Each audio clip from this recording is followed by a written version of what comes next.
The boy asked for bread. He got a boot to the ribs. No name, no coat, no one to care. But when the rancher stepped between him and the drunk's next kick, everything began to change for both of them. The boy didn't cry. Not when the man backhanded him the first time. Not when he slipped on the icy boardwalk outside the saloon. And not now, as the steel-toed boot caught him square in the ribs and sent him skidding into the slush like something already dead. He just curled tighter, arms around his belly, the crust of bread he'd begged for still clenched in his fingers. Blood ran from his nose, fast and hot, steaming against the cold dirt. He blinked through it and tasted copper on his tongue, but still he stayed silent. The drunk stumbled back, cursing the air, not the boy. He was just looking for a reason to swing. It could have been a mutt or a shadow or a bad memory that set him off, but it happened to be the child. Small, bony, maybe 7 years old, with no coat and feet wrapped in rags. "That'll teach you," the drunk muttered, his voice slurring into the cold. "Beg somewhere else, rat." He turned to go back into the saloon, shoulders hunched against the gray wind, his boot soles dragging. That should have been the end of it. It was. The second door of the saloon swung open and a man stepped through. Not fast, not loud, just there.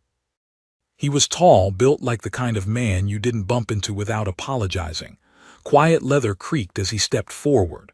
A wide-brimmed hat shaded most of his face, but his mouth was set in a line so tight it looked carved in stone. He didn't glance at the boy. Not yet. His eyes were on the drunk. "Pick up the bread." The drunk turned, blinking stupidly. "What?" The stranger didn't move, didn't raise his voice. He just said it again. "Pick up the bread." "What you giving orders now?" The man's chest puffed, full of stale beer and pride. "Ain't your brat, he's scum, street scum." The stranger stepped down into the street, slow but steady. Each step crunched in the snowpack like a promise being kept. "You knock down a starving child, then step over him?" he asked. "Pick up the bread." The drunk laughed once sharp. "And if I do?" The rancher's eyes narrowed just slightly. "Then I help you find your teeth." That was the last word spoken before the fight broke. It wasn't long. The drunk swung wide, slow. He missed. The rancher moved like a man who didn't waste motion. One punch, just one, and the drunk crumpled like wet paper, a puddle of slur and blood mixing at his lips. The street went quiet. A woman gasped from the general store's porch. 2 men stepped out of the barber's shop and watched, arms crossed. No one intervened. They knew who the stranger was. Ash Teller, owner of the South Ridge Ranch, widowed 3 winters past, known for his hands, both the work they did and what they'd done in his younger days when a knife or a fist was the only law for miles. Ash knelt beside the boy now. Still, the child didn't cry. He just flinched when Ash's hand reached toward him, tried to pull away like a wounded animal caught in a trap. Ash paused. "I ain't here to hurt you," he said, his voice low, rough like gravel softened by time. The boy didn't answer. He just stared up through a mess of blood and dark hair, his chest rising in sharp, rattling breaths. Ash reached into his coat and pulled out a clean handkerchief, held it out. "You got a name?" "Nothing." Ash leaned closer. "I'm not gonna ask again." "Tommy." The name was whispered, cracked in the middle. Ash nodded once. "All right, Tommy, I'm gonna take you to Doc Hardy. You're bleeding out your nose and breathing wrong. After that, we'll talk food." The boy didn't resist as Ash lifted him. He didn't have the strength. His body went limp against the rancher's chest, one arm dangling, the other still clutching the crust of bread. Inside the doctor's office, the stove burned hot. The warmth hit Tommy like a wave, and for a second he stiffened, overwhelmed by it. Ash set him on the table gently, as if he were glass and already cracked. Doc Hardy raised an eyebrow but didn't question it. Just cleaned the blood, checked the ribs, and wrapped gauze with the care of a man who'd patched more broken things than he could count. 3 cracked, he said at last, glancing at Ash. "Could have been worse. Lucky he's small." Ash nodded. He got a place. Doc shook his head. Don't think so. He's been around a while. Usually sleeps near the livery, eats what he can find. I warned the sheriff, but you know how that goes. Ash's jaw tightened. Yeah, I know. After the doc left, Tommy opened his eyes again. He watched Ash from under the edge of the bandage on his temple. Why'd you stop him? He asked, barely audible. Ash didn't answer right away. He sat down in the chair beside the table, one hand on his knee. You looked like someone I used to know. Tommy blinked. Who? My boy, Ash said simply. He died years ago. The silence that followed was thick but not cold. Tommy stared at the floorboards for a while, then said, I'm sorry. Ash didn't flinch. Me too. He rose and walked to the stove, stoked the fire, then set a pot of broth on top from the doc's pantry. He ladled it into a tin cup and offered it to Tommy, who sipped slowly, as if afraid it might vanish. That night, Ash didn't take him to the livery. He brought him home. The ranch wasn't much, 4 rooms and a barn, but it was clean and it was his. Tommy sat stiff in the corner by the hearth, clutching a blanket Ash had handed him. He didn't speak, just watched. Ash made stew. The boy didn't ask what was in it. He ate slow at first, then faster. By the end of the bowl, his hands were shaking. You eat like a kid who's scared it might be his last, Ash said. Tommy looked up. It might. Ash leaned forward. Not here. Outside, the wind howled low across the land. Snow flurried against the windows, but inside, the fire burned steady. For the first time in maybe years, the boy let the blanket fall from his shoulders. And for the first time, Ash Teller felt something shift in the air around him, like the ranch wasn't just a place to grieve anymore. It could become a place to heal.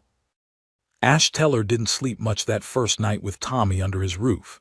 He sat by the fireplace long after the boy had fallen asleep, his breath deep and heavy under the quilt on the settee. The ranch house was quiet, the kind of quiet that could swallow a man whole if he let it. Ash was used to that silence, used to nights that went too long and mornings that came too soon, all blurred by a pain he never talked about anymore. But tonight there was a different kind of weight in the quiet, one that didn't feel like grief, but something older, something he couldn't name yet. The boy shifted once in his sleep, wincing from the ache in his ribs. Ash watched him, jaw clenched, hands folded between his knees. He'd buried a son once, and though Tommy was no blood of his, that ache in his chest, the one he thought had died with his own boy, had stirred again the second he saw the child lying in the street, covered in snow and shame. Ash rose just before dawn, lit the stove, and started the coffee. He was in the barn by first light, feeding the horses and breaking ice in the troughs.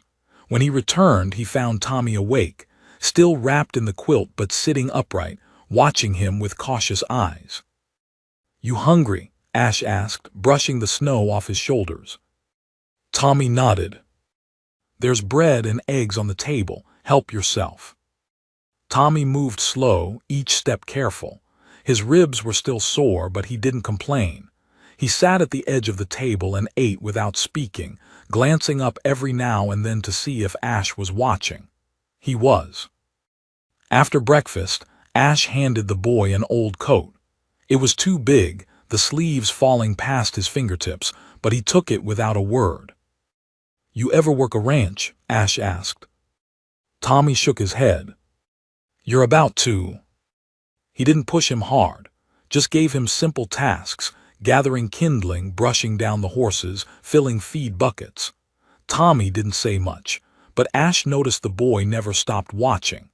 His eyes tracked every motion, every command, every quiet rhythm of ranch life, like he was trying to memorize it all before it disappeared. By the time the sun dipped low, Tommy's cheeks were flushed from cold and work, and his eyes drooped with exhaustion. Ash didn't say anything about it. He just handed him another bowl of stew, watched him eat, then showed him to the spare room. The bed hadn't been slept in for years. Ash had never had a reason to prepare it. Now he did. Thank you, Tommy said softly as he climbed under the quilt. Ash stood in the doorway for a moment before answering, "You're welcome." The next morning brought visitors. Word had spread fast, about the boy, about the drunk laid flat outside the saloon, about Ash Teller stepping in for someone who wasn't his. Folks didn't know what to make of that. The first to knock was Sheriff Cade, a tall man with thinning hair and a badge that had seen more drink than justice. He leaned against the doorframe, hat in hand. "Morning, Ash." Ash didn't offer a seat. "Sheriff." Cade looked uncomfortable. "Just wanted to check in, heard about the incident, the boy all right?" "He's resting." "Good," Cade hesitated. "You thinking of keeping him on?" "I wasn't thinking about it," Ash said. "Just did." The sheriff scratched at his beard. "You know folks'll talk." "Let him." Cade nodded. "You always were one for quiet decisions. Just keep me posted, in case any of the town council come around asking." Ash nodded once and shut the door. Later that afternoon, it was Mrs. Langley from the general store. She brought a pie apple, still warm, and tried not to stare past Ash's shoulder to where Tommy was sweeping the hearth. "I just wanted to offer my thanks," she said, "for stepping in. Some folks saw what happened, said it was bad." Ash didn't speak. She smiled tightly. "He's lucky you were there." Ash's voice was steady. Luck had nothing to do with it. By the third day, it became clear that Tommy wasn't planning to leave. Not that he said so. But every morning he rose with Ash, pulled on that oversized coat, and followed him out into the snow like he belonged there. And Ash didn't stop him. Something unspoken had passed between them, a kind of understanding. On the fourth morning, Tommy found the photo. It was tucked on the bookshelf, half hidden behind an old ledger. A black and white image, creased and faded, of a woman holding a child. Ash found him staring at it. "That's my wife," Ash said quietly. "Her name was Mary. That's Caleb, our boy." Tommy didn't ask what happened. He didn't have to. The silence around the picture said enough. "She got sick," Ash continued. "Winter came early that year. By the time I got the doc, it was too late. Caleb made it 2 more months. Then he trailed off." Tommy nodded, clutching the photo gently. "They look kind." "They were," Ash said. "Kindness don't stop bad things from happening, but it makes the good things matter more." That night Tommy had a nightmare. Ash woke to the sound of screaming, short, sharp, panicked. He rushed into the room and found Tommy thrashing, his chest heaving, eyes clenched shut. "No, stop, please don't." Ash sat on the edge of the bed and placed a firm hand on the boy's shoulder. "Tommy, you're safe." The boy jerked awake, gasping, eyes wild. Ash didn't ask what he dreamed. He just sat there until the shaking stopped. "I remember things," Tommy whispered, "things I try to forget." "We all do." "Some nights I hear him still, that man, his voice." Ash nodded slowly. "I hear voices too, my wife, my son. Some nights I can still feel them in the house." Tommy looked at him, eyes wide. Ash continued, "You're not broken, Tommy. Your healing takes time, but you don't have to do it alone." Tommy didn't answer, but he didn't turn away either. The next few days passed in snow and silence. The chores became routine. Tommy learned fast. Ash didn't say it, but he was impressed. The boy had grit, maybe too much for his age. But something shifted on the 7th day. Ash was in town picking up supplies when he saw a figure waiting near the wagon. A woman, thin, tall, eyes rimmed with red. She stepped forward, wringing her hands. "You're Ash Teller." He nodded. "That boy you took in, Tommy, I think he might be my sister S." Ash's heart slowed. "Explain." "My sister's name was Ruth. She disappeared 2 years ago. Left town with a man we never trusted. Word is he came back alone. She didn't, but she had a boy about 7, maybe 8 now. Name was Thomas. I've been looking." Ash studied her carefully. He never mentioned you. I'm not surprised, he was so little, and scared. I should have tried harder. Ash didn't speak. The woman's eyes filled with tears. I don't want to take him away, but I had to know, had to see him, please. Ash thought of Tommy's eyes, his silence, his pain. He nodded once. Come tomorrow, he'll be here. As the woman walked away, Ash felt something coil in his chest, tight and uncertain. That night Tommy watched the snow fall. Ash sat beside him. There's someone who might know you, he said slowly. Tommy didn't flinch. Someone from before, a woman says she's your aunt. Tommy stared into the fire. Do you want to see her? Ash asked. The boy was quiet for a long time. Then he said, I don't remember anyone, not really, just bad things. You don't have to go with her, but if she is family. Tommy turned. I thought you were. Ash's breath caught. I am, he said quietly. The next morning would bring answers neither of them were ready for. And choices they couldn't take back. The sun broke late the next morning, veiled behind heavy clouds that hinted at another storm. Snow clung to the bare branches like brittle lace, and the air tasted of something waiting to fall. Inside the ranch house, the fire had been stoked early, the scent of burning pine strong and steady. Ash Teller sat at the table with a cup of coffee, staring at the steam instead of the boy across from him. Tommy was silent, eyes fixed on the small knot in the tabletop wood, fingers twitching with the nerves he wouldn't speak out loud. The weight of the conversation from the night before still hung heavy between them, that there was someone out there claiming to be family, a stranger carrying the past he was trying to outrun. Ash finally broke the silence. You don't have to say much, just meet her, hear what she's got to say. Tommy nodded slowly, but never looked up. An hour later, the wagon wheels cracked over the hardened snow, and the figure from the day before stepped down from the seat. She was bundled in a faded green shawl, her fingers tight around a small satchel. Her boots crunched over the snow as she approached, each step slower than the last. Her name was Mabel. She introduced herself again softly, voice trembling at the edges, and Tommy just watched her, unmoving. They sat across from each other at the table. Mabel kept her hands folded in her lap, speaking gently, like a woman afraid the slightest wrong word might shatter something beyond repair. You look like her, she said finally. Ruth, she was stubborn, quick to laugh, quicker to fight. Tommy blinked but said nothing. She loved you, you know, Mabel continued. Whatever else she did, she loved you. I think she thought running would keep you safe. A long pause followed, filled only by the ticking of the wall clock. Tommy's voice came low and slow. Where is she now? Mabel didn't answer right away. Her chin trembled. I don't know. I hoped she'd be with you. But when I heard about the man who hurt you and that Ruth wasn't with him. Her voice broke. I knew. Tommy clenched his hands. He said she left. Ash watched the boy closely. What else did he say? That she was tired of me, that I was too loud, too much. She left in the night. I thought maybe she did. Mabel shook her head fiercely. She never would have left you like that. He lied. He lied to all of us.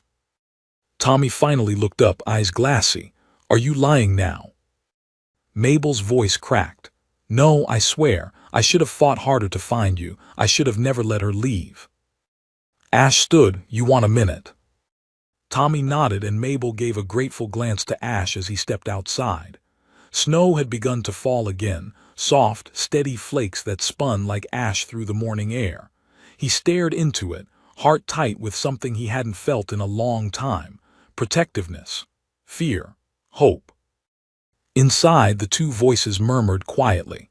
When Ash returned 20 minutes later, Tommy was still at the table, his eyes rimmed red but his shoulders lighter. Mabel stood near the fire, her shawl wrapped tight around her frame. I'm not taking him, she said quickly, meeting Ash's gaze. I know I don't have the right to just show up and think I can fix what I let break, but I'd like to visit, Bring him letters if he wants." Ash looked to Tommy, who gave the barest nod. "You're welcome here," Ash said, "so long as you're gentle." Mabel blinked hard and gave a nod of her own. "Thank you." She left not long after, snow following her wagon like a veil behind her. When she disappeared over the ridge, Tommy let out a long, thin breath and turned back inside. "You all right?" Ash asked. "I think so," Tommy said, then softer, "I don't remember her." "That's all right. But I want to." Ash's chest ached. "That's all right too." The days returned to their rhythm. Chores, meals, quiet evenings by the fire. But something had changed in Tommy. He asked more questions, started writing things down in a battered notebook Ash found for him. One night he showed Ash a drawing of his mother, just a sketch from memory, but the lines were careful, the smile uncertain and soft. "She had long hair," he said, "I think." Ash smiled. "She'd be proud of you." Tommy didn't answer, but his smile said enough. But peace in Ash Teller's world never lasted long. 2 weeks later, trouble came back. Ash had gone to town for supplies. He left Tommy with a neighbor, Mr. Downing, who lived a quarter-mile east with his wife and their goats. It was just for the day. But by dusk, Ash hadn't returned, and Tommy, sitting on the porch with Mr. Downing's old hound, heard hooves. Fast ones.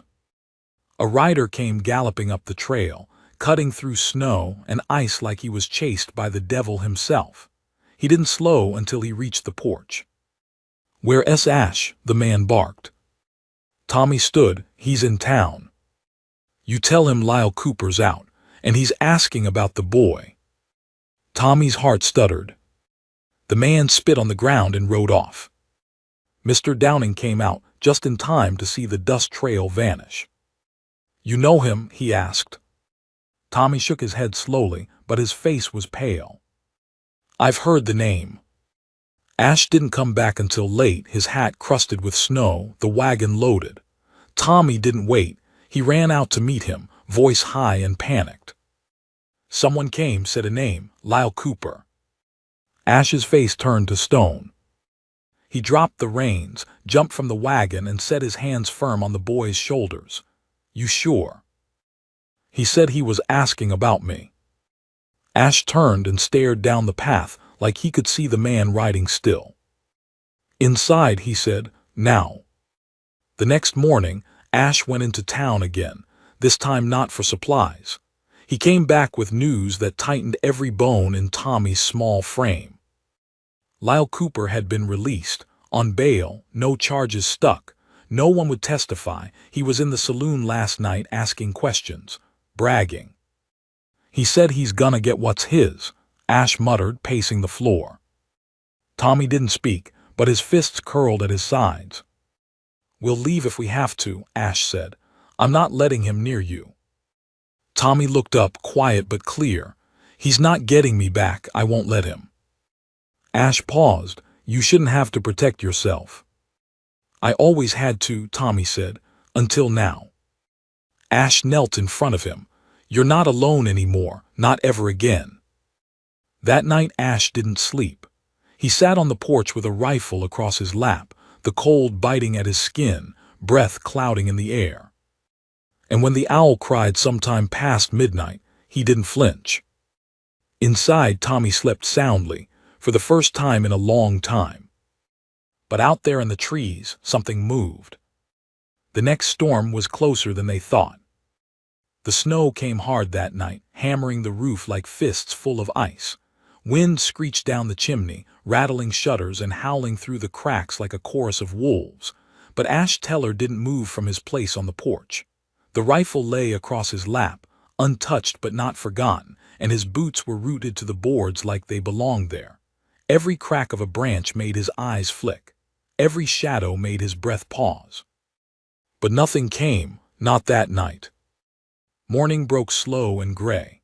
The wind had calmed and a thick hush blanketed the land, too quiet, like the air was waiting to be disturbed. Ash stepped inside, brushing snow from his coat, finding Tommy still asleep on the cot near the hearth, curled into the blankets like he was holding on to peace. Ash didn't wake him.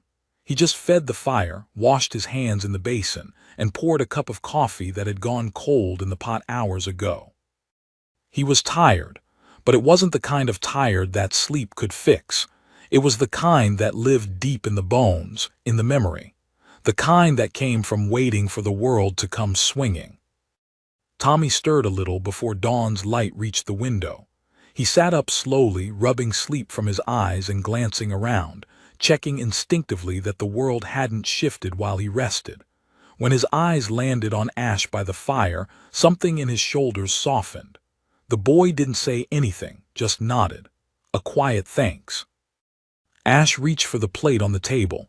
He'd set aside a slice of bread and a boiled egg. "Eat," he said, not harsh, not soft, just firm. "We've got work." Tommy ate in silence, chewing slowly, eyes darting toward the door now and then. "Do you think he'll come today?" he finally asked. Ash didn't lie. "Could be." "Then what?" Ash stood, stretched his back with a quiet grunt, and turned to face the boy. "Then we handle it." Tommy looked down at the floor. "You mean fight?" Ash nodded. "If he gives us no choice." The words sat heavy between them.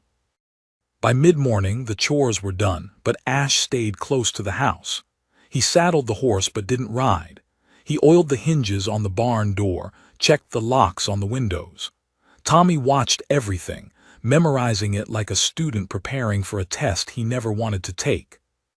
That afternoon, someone knocked. Not hard, not urgent, just 3 slow taps on the door. Ash froze. Tommy's hand went to the back of his neck. Ash motioned him to the side, rifle in hand, and opened the door. It wasn't Lyle Cooper. It was the sheriff. Sheriff Hardin was a thick man with a face that always looked half worried, half suspicious. He held his hat in his hands and looked uncomfortable on Ash's porch. "Mind if I step in?" he asked. Ash opened the door wider without a word. Inside, the sheriff took in the space with a glance, noting Tommy standing behind the table, the rifle propped by the door. "I heard Cooper came asking about the boy," the sheriff said, glancing toward Tommy. "He did," Ash confirmed. The sheriff sighed. "I'd hoped he'd leave well enough alone. Trouble is, the law don't have much to hold him on anymore." "He's not coming here," Ash said. "That's the thing," Hardin said carefully. "He says the boy's his, says the mother abandoned him and he took the boy in like his own." Ash's jaw tightened. "He beat him near to death, left him begging in the street." "I know," the sheriff said quickly. "I don't believe a word of his story, but the court might. He's got money now, backers, men who will speak for him, and you," he looked around, pausing, "you're just a rancher." Ash crossed his arms. "A rancher who feeds the boy, shelters him, and doesn't lay a hand on him." The sheriff nodded. "And I'll say that if it comes to it, but be careful, Ash. Men like Cooper, when they don't get what they want legal, they go looking other ways." Ash didn't answer. He didn't have to. The sheriff stepped back outside and tugged on his gloves. "I'll ride by every so often. Keep an eye out." Ash gave a short nod. As the sheriff mounted and rode off, Tommy stepped onto the porch. "He'll come, won't he?" the boy asked. Ash looked at him long and hard. "Yes, but he won't win." For days it was a waiting game. Every sunrise brought a new question. Would Cooper show up? Would he try the front door or the back? Would he bring men? Would he come at night? Tommy started sleeping with his boots on. Ash didn't say anything, but he noticed. One evening just before dusk, while Ash and Tommy were in the barn tending to a stubborn calf, they heard the distant echo of hooves. Not fast, not racing, just steady. Ash stood, hand on the pitchfork, and met Tommy's eyes. "Stay here," he said. Tommy didn't move. Ash stepped outside. 3 riders approached. The one in the middle wore a dark coat and a smug grin. Lyle Cooper. "Well, well," he called out as he reined in his horse. "Ain't this cozy?" Ash didn't flinch. "You're not welcome here." I figured you'd say that. Lyle dismounted, slow and deliberate, boots crunching in the snow. His eyes were sharp and empty. But see, that boy in your barn, he's mine. No, he ain't. Lyle laughed. You think you can keep him? What are you, his father now? I'm the man who found him bleeding in the street, Ash said, stepping forward. The man who gave him shelter, food, safety. Lyle's grin twisted. You planning to keep him like a pet? I'm giving him what you never could. Lyle's eyes flashed with something darker than anger, something meaner. You're a blind fool if you think this ends with words. Ash's jaw tensed. Try it. Behind him, he heard the barn door creak open. Tommy stepped out, rifle in hand. Not aiming, not threatening, just holding it. Lyle turned his gaze to the boy. Well, look at that. He's all grown up now, holding a gun. That what you teach him, rancher? I teach him not to cower, Ash said. Lyle spit on the snow. You'll regret this. Maybe, Ash replied, but I won't regret saving him. Lyle climbed back onto his horse, glancing at the two men he brought with him. Let's go, for now. They rode off without another word, but Ash knew it wasn't over. Men like Cooper didn't bluff. They circled. They waited for the weak moment. And when it came, they struck. That night, Ash and Tommy fortified the house. They boarded the windows, moved supplies into the cellar, loaded every rifle and revolver, not because they wanted a fight, but because they wouldn't be caught off guard. Ash sat at the table, oiling his rifle, while Tommy peeled potatoes slowly, methodically. If he comes back, Tommy said, and I have a shot, do I take it? Ash looked up. Only if he means to hurt us. Tommy nodded. He will. Ash didn't argue. He knew the truth in the boy's voice. Later that night, Ash knelt beside his bed and whispered a prayer he hadn't said in years. For strength, for peace, for the courage to do what needed doing. Tommy, too, sat by the fire with a folded blanket in his lap, head bowed. His lips moved silently, and for the first time, Ash saw the boy not as someone broken, but as someone trying to believe in something again. The storm outside roared louder. Inside they waited. The wind picked up just past midnight, sharp and bitter as it scraped against the window panes. But it wasn't the wind that woke Ash Teller. It was the silence beneath it, the unnatural pause in the storm's rhythm, like something had stepped between gusts and held its breath. He rolled from bed without a sound, barefoot, rifle in hand. His joints creaked, but he moved like a man 30 years younger, muscle driven by instinct, not thought. In the main room, Tommy was already awake, eyes wide, blanket still wrapped around his shoulders. The boy didn't speak, just pointed toward the back wall where the firelight flickered differently. Shadows didn't move that way without company. Ash nodded once slow and motioned toward the cellar door. Tommy didn't argue. He disappeared below, soft-footed, heart thudding in his throat. Ash counted to 10, then 20. No knock came this time. Just the sharp crack of a board splitting near the back. Ash moved with the rifle raised, stepping around the table, ears straining against the wind's cry. Then another noise, softer, like breath against glass. He turned just as the back window shattered inward. A boot followed, then another. A man tumbled inside, face hidden beneath a thick scarf, shotgun in hand. Ash didn't wait. He pulled the trigger. The shot echoed through the cabin like a cannon. The man screamed and dropped his weapon, clutching his leg as blood soaked the boards. But before Ash could level another shot, a second figure appeared behind the first, larger, faster. They collided. The rifle went flying across the floor. Fists slammed into Ash's ribs, sharp and punishing. He grunted but stayed upright, grabbing the man by the coat and slamming him against the wall. "Go get him," someone shouted from outside. Ash didn't know how many there were, but the sound of hooves and boots crunching snow told him enough. This wasn't a warning. This was a raid. Down in the cellar, Tommy crouched behind a barrel of dried oats, fists clenched around the pistol Ash had given him days ago.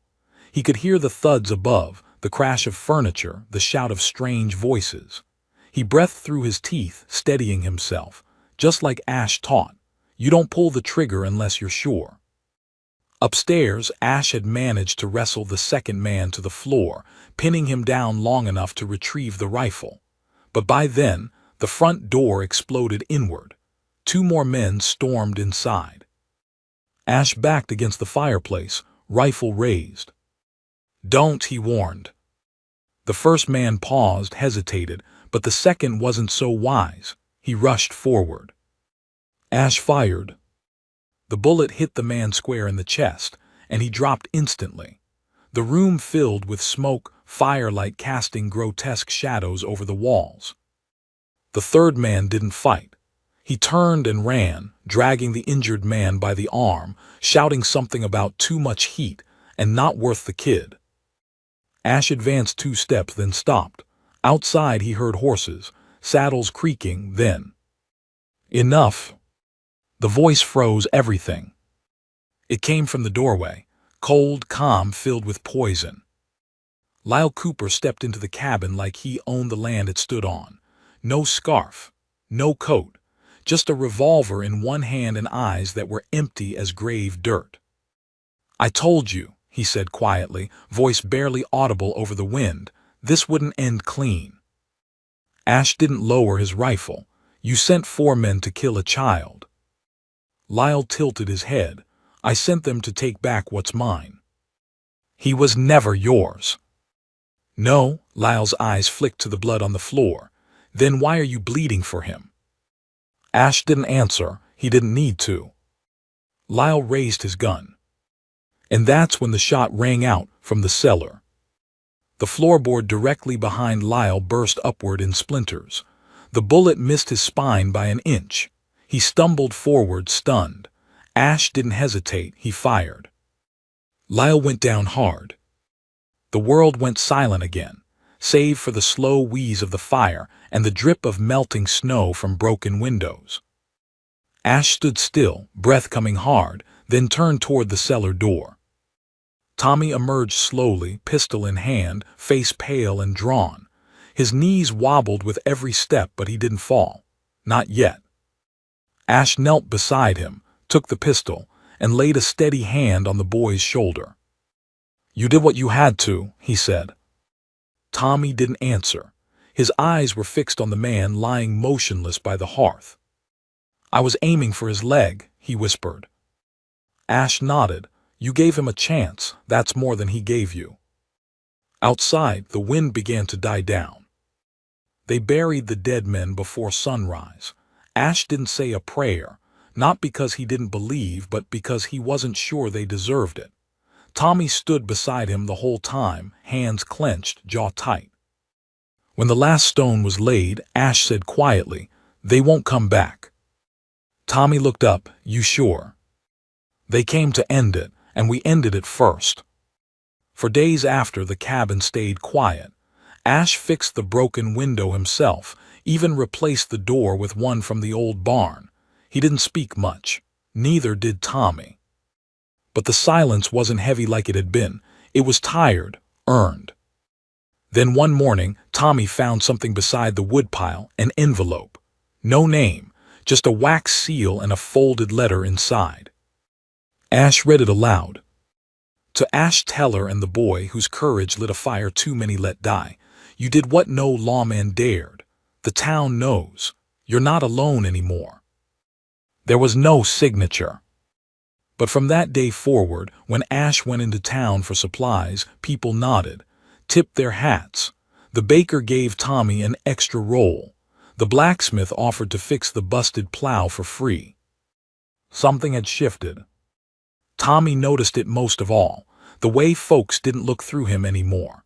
The way Mrs. Harding pressed a jar of preserves into his hands and said, "You're brave, son," like it meant something. Ash saw it too, though he never said a word. One afternoon, as they sat on the porch watching the sun dip behind the pines, Tommy turned to Ash. "What now?" Ash sipped his coffee. "Now we live." Tommy was quiet a moment. You ever think about, I dunno, getting someone to help out here? Ash raised an eyebrow. Like what, a ranch hand? No, like a teacher for me, or maybe a cook, someone who's good with sourdough. Ash laughed, a dry, surprised sound that felt good in his throat. You making a list? Tommy grinned, maybe. They sat like that for a long while. The shadows stretched. The stars blinked to life, and for the first time in a long time there was nothing chasing them. Just the future, whatever it held.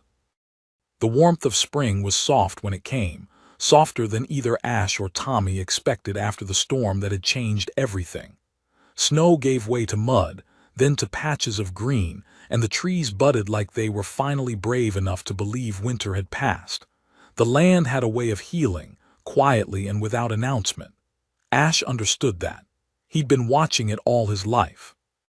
Tommy, though, hadn't known healing could look like that, slow and patient, made up of mornings without fear and nights with real sleep. He woke without flinching, ate without looking over his shoulder. The bruises he carried beneath his skin, the ones that didn't show, were beginning to fade too. Not because someone told him to be strong, but because someone had chosen to protect him. Ash still didn't say much, but the boy had learned that silence could be a kindness too. One day, while fixing the split fence post near the eastern pasture, Ash handed Tommy the hammer and watched him work without a word. The boy's hands weren't as clumsy now. He knew where to grip, how to drive a nail without bending it. Ash nodded in approval but didn't say it out loud. Tommy noticed anyway. The way Ash stood beside him a little longer than usual, the way he didn't take the tool back right away, it meant more than a dozen compliments ever could. Later, back at the cabin, Tommy stood in the doorway with a half-broken book in his hand, its pages worn and faded. You ever read this? He asked. Ash glanced up from the stew pot. Used to. Tommy opened it carefully. The pages don't make much sense to me. Ash stirred the pot. That's because they weren't written to make sense right away. You gotta live a bit before they settle in your bones. Tommy looked down at the words again. It's about forgiveness. Ash's hand paused. Some parts. Did you ever forgive him? The boy asked softly, not naming Lyle but not needing to. Ash didn't answer for a long moment. Then he said, I stopped carrying him, that's close enough. The boy thought about that. That night as the fire burned low and the wind spoke gently through the chimney, Ash found a small bundle wrapped in a faded red cloth by his bed. Inside was the pistol Tommy had used, polished and cleaned, with a note. I don't need it no more. I've got you. Ash didn't show it, but he sat a little straighter that night. He tucked the bundle away in his chest with a care he usually reserved for old photographs and his late wife's locket. But peace never lasts long out west. 3 weeks after the last frost, a letter arrived by post. The handwriting was tight and formal. Inside, a name leapt off the page, Josephine Merrill, a woman from the mining town over the ridge. A widow, the letter said, recently lost her home in a fire, looking for work, heard Ash tell her might be in need of help around the ranch, especially with a boy to raise. Ash held the paper for a long time. Tommy read it twice, then looked at Ash uncertain. We don't need anyone, the boy said quickly. We're fine. Ash folded the letter. Maybe, but help ain't a weakness. Tommy frowned. She'll try to change things. Maybe we need some things changed. They argued for 2 days in quiet tones and clipped sentences. Tommy didn't want another adult looking over his shoulder, asking him questions, deciding things. He'd had too many of those before, and none of them had done him good. Ash understood, but he also knew the road ahead was long. The boy needed more than just safety. He needed teaching, care, guidance that Ash, for all his patience, couldn't always give. So one early morning, without telling Tommy, Ash saddled up and rode east. The ride was long and steady, the air filled with dust and birdsong. He found Josephine Merrill living in a borrowed room behind the town chapel, helping the preacher's wife care for orphans and stitching torn trousers in exchange for food. She was 33, tall and straight-backed, with eyes that had seen too much, and yet still held something kind. "I'm not looking to be saved," she told Ash bluntly. "Good," he replied. "I'm not looking to do the saving." She asked questions about the ranch, the boy, what kind of work he expected her to do. Ash answered each one plainly. He wasn't selling her a dream. He was offering a place, a fresh chapter. She agreed to come, not because she was desperate, but because she saw something in Ash's quiet steadiness that matched the ache in her own chest. They returned 2 days later. Tommy was splitting wood and nearly dropped the axe when he saw the wagon. Josephine stepped down first. Tommy stared, then looked at Ash betrayed. "You didn't even ask me." Ash stepped beside him. "No, but I asked for both of us." Tommy didn't speak to either of them that night. Josephine didn't try to win him over. She cleaned the kitchen, patched a ripped curtain, and made a stew that Ash admitted tasted better than his.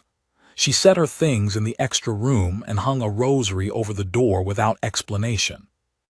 Ash noticed, so did Tommy. Over the next week, life settled awkwardly into its new shape. Josephine didn't coddle. She gave Tommy chores but didn't hover. She read aloud in the evenings, not to him but to herself, letting the words drift like smoke into the corners of the room. And Tommy, against his own will, began to listen. One afternoon, while mending a saddle strap, Josephine said without looking up, "You remind me of my nephew." Tommy didn't answer. "He was stubborn too," she added. Tommy glanced at her. "Did he make it?" Josephine's hands paused. "No."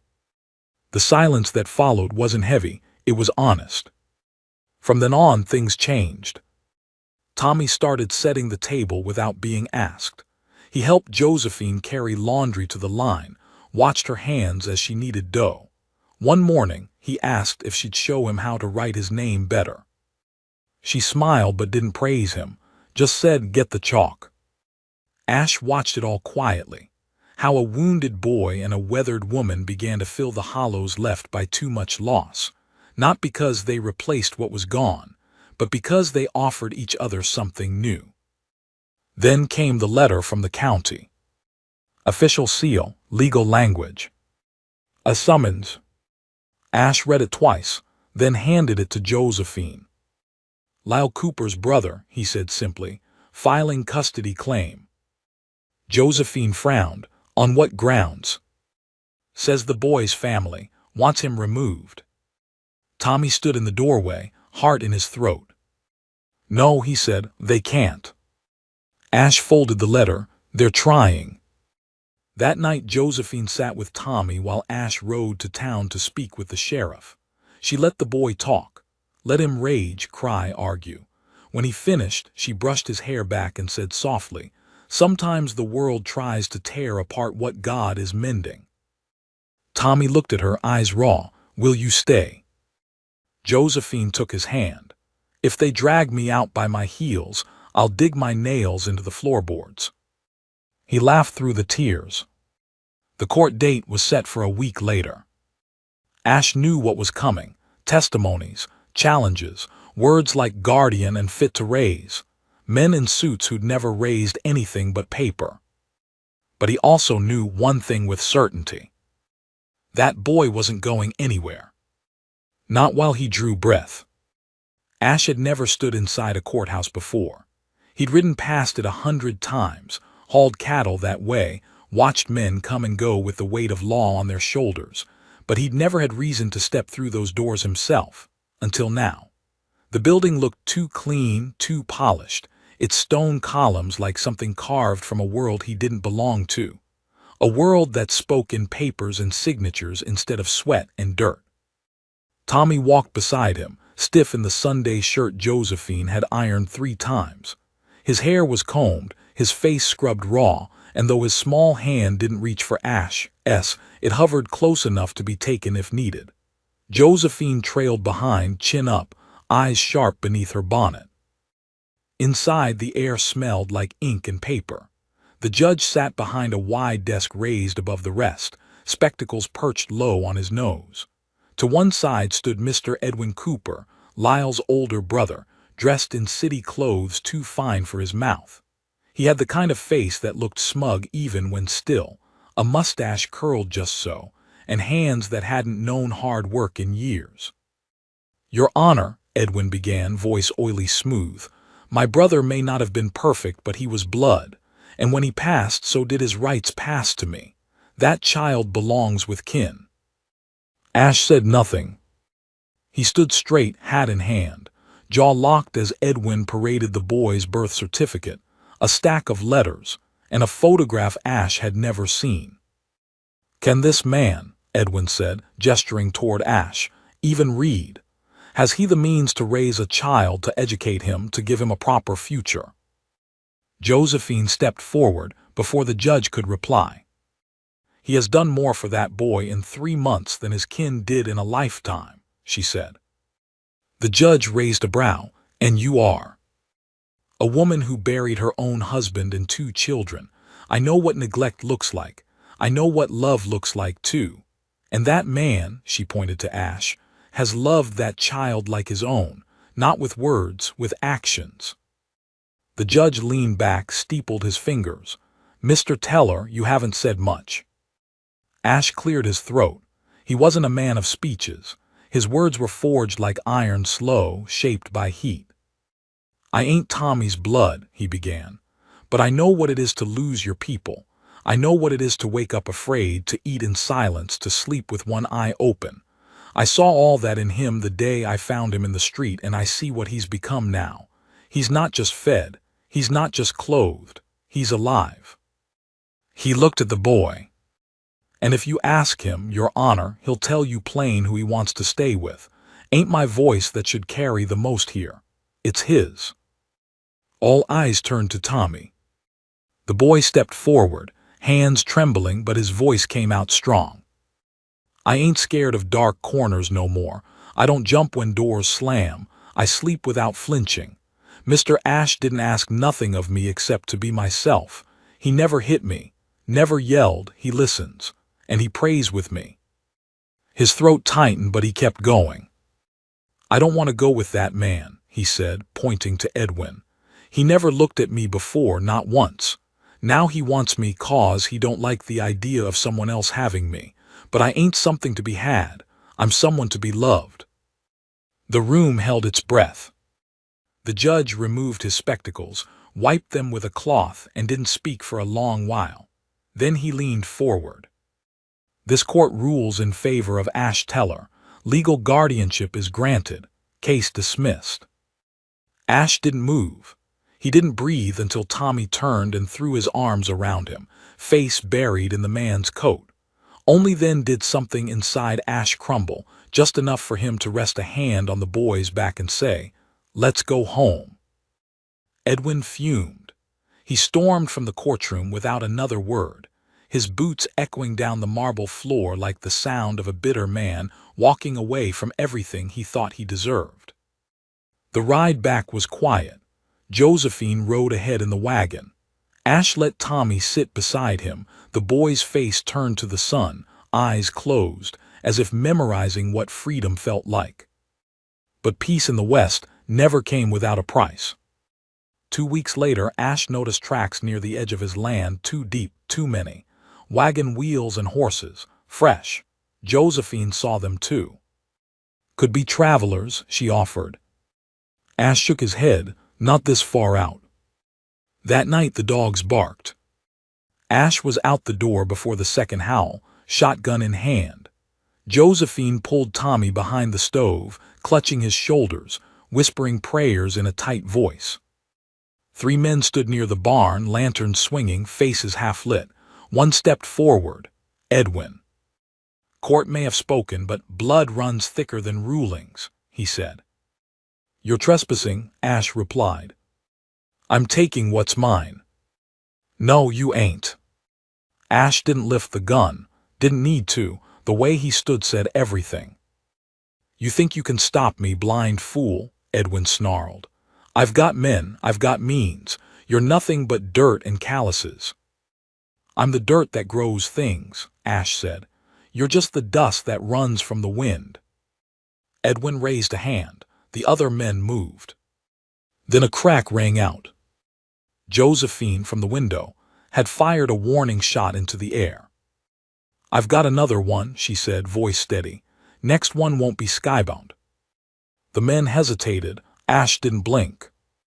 Tommy appeared beside Josephine, holding the old rifle Ash had given him months ago. It trembled in his hands, but he didn't run.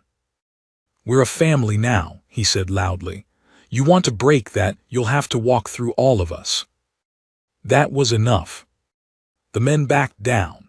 Edwin snarled something too low to hear, then turned and disappeared into the dark with the others trailing behind. They didn't come back. Later, Ash sat on the porch, Josephine beside him, her hand resting near but not touching his. You think they'll try again? She asked. Maybe, he said, but we'll be ready. The stars above were sharp, the sky wide open. Tommy sat on the step below, staring out at the night. Did you mean it? He asked softly. Mean what? That we're a family. Ash didn't speak right away. Then he reached over, ruffled the boy's hair. I did. Josephine's hand brushed his. This time he didn't move away. They were three souls pieced together by pain, stitched by care, steadied by prayer. They weren't perfect, but they were enough. The summer came fast that year. The hills greened early, the creeks ran strong, and the fields that once looked like dust beds now shimmered gold under the sun. It was as though God had pressed his hand into the soil and said, now it will grow again.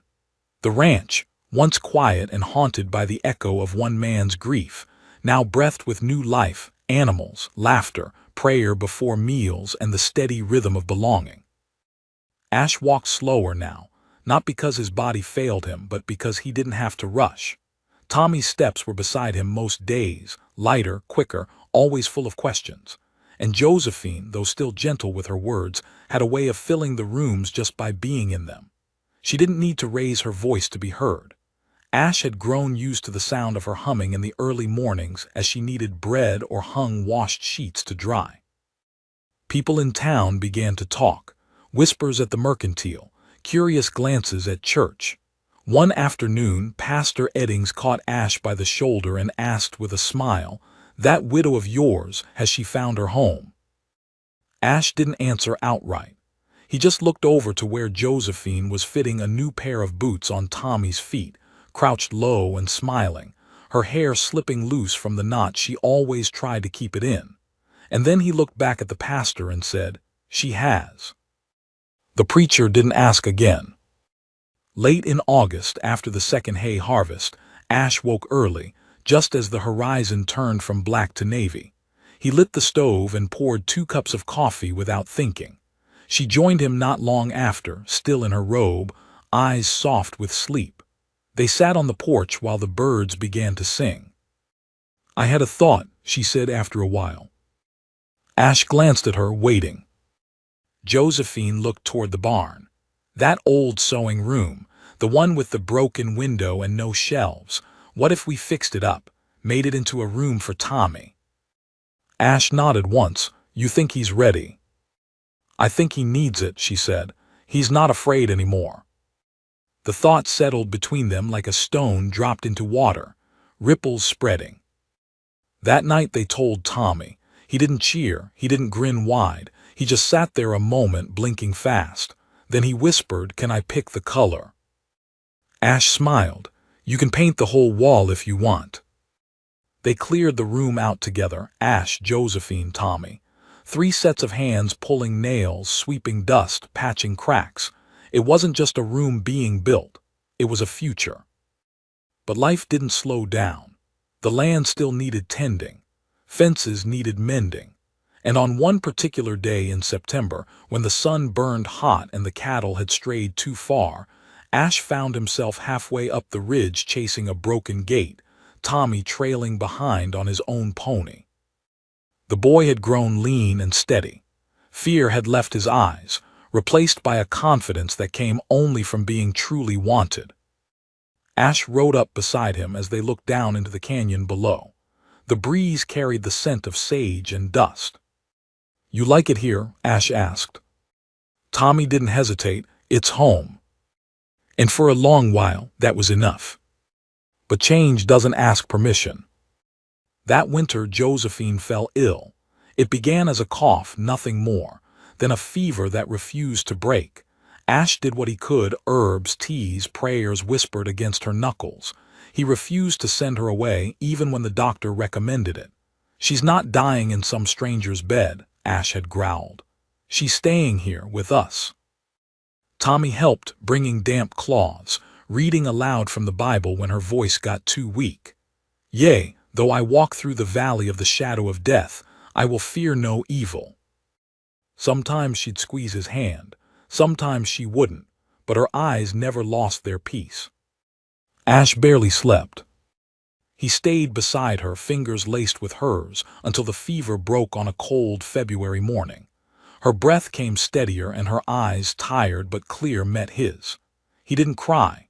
He just leaned in and said, "Don't you ever do that again." She smiled, wasn't planning to. Spring came like a blessing. Josephine's strength returned slowly. The garden she'd started bloomed, the hens laid regular, and Tommy planted a row of sunflowers by the porch, so Mama can see them when she wakes up. He started calling her Mama without asking. She never corrected him. One evening, just after supper, Tommy was cleaning the dishes and Josephine was folding laundry when Ash stepped out, knelt by the fire, and opened a small box. Inside was a simple ring, silver, nothing fancy. His hands were shaking. Josephine looked up. Ash cleared his throat. "I don't got poetry, don't got a preacher's way of talking, but I know this. I was half dead when you showed up.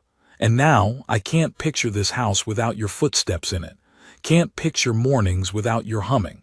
Can't stand the thought of growing old without you sitting beside me." He opened the box fully. "So I'm asking plain, will you stay as my wife?" Josephine didn't speak right away. She walked over, knelt beside him, and took his face in both hands. "I was yours the moment you made room for a broken woman in your quiet world." She slipped the ring on herself. They stayed there beside the fire as the sky turned gold above them. Tommy watched from the door, grinning through tears. And though there was still hardship ahead, there always was, Ash Teller, Josephine, and Tommy stood firm in the kind of love that wasn't loud or dramatic. It was steady, weathered, true. The kind you build from scratch and hold onto with everything you've got.